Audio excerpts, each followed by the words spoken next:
নতুন বছরের প্রথম দিনই কৃষকরা হাতে পাচ্ছেন বহুল আলোচিত কৃষক কার্ড। এর অংশ হিসেবে দেশের 10টি জেলায় পরীক্ষামূলকভাবে কৃষক কার্ড চালু হবে।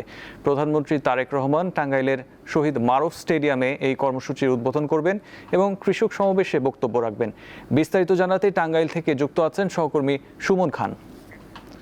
সুমন, প্রধানমন্ত্রীর সফরসূচি নিয়ে বিস্তারিত জানান।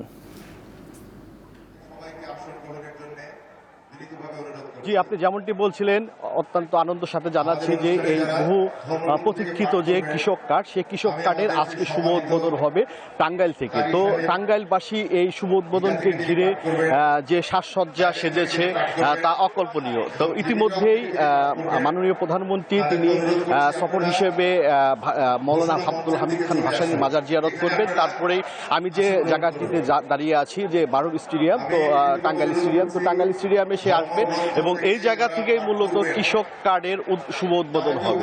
তো ইতিমধ্যে এই জায়গার যে পরিবেশ রয়েছে, সেক্ষেত্রে আইন শৃঙ্খলার চতুর্থ স্তরের আইন শৃঙ্খলা বাহিনী ব্যাপক নিরাপত্তা জোরদার করেছে। পাশাপাশি একাধিক যে আইন শৃঙ্খলা বাহিনী আছে তারা দিক নির্দেশনা করছে। এছাড়া যে রাজনীতি যে ব্যক্তিবর্গরা আছে এবং কি তারাও আসছে বিভিন্ন ভাবে, বিভিন্ন উপজেলার 12টি উপজেলা থেকে রাজনীতি ব্যক্তিবর্গরা আসছে। আরেকটি তথ্য আপনাকে জানিয়ে রাখি যে টাঙ্গাইলের এই কৃষক কার্ড 15 জন কৃষককে এই মাননীয় প্রধানমন্ত্রী কৃষক কার্ড হাতে তুলে দেবে।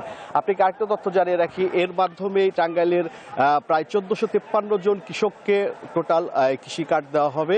তার পাশাপাশি এইভাবে সারা বাংলাদেশে এই কৃষি কার্ড প্রচলিত হবে। তো এই ছিল টাঙ্গাইল থেকে সর্বশেষ তথ্য।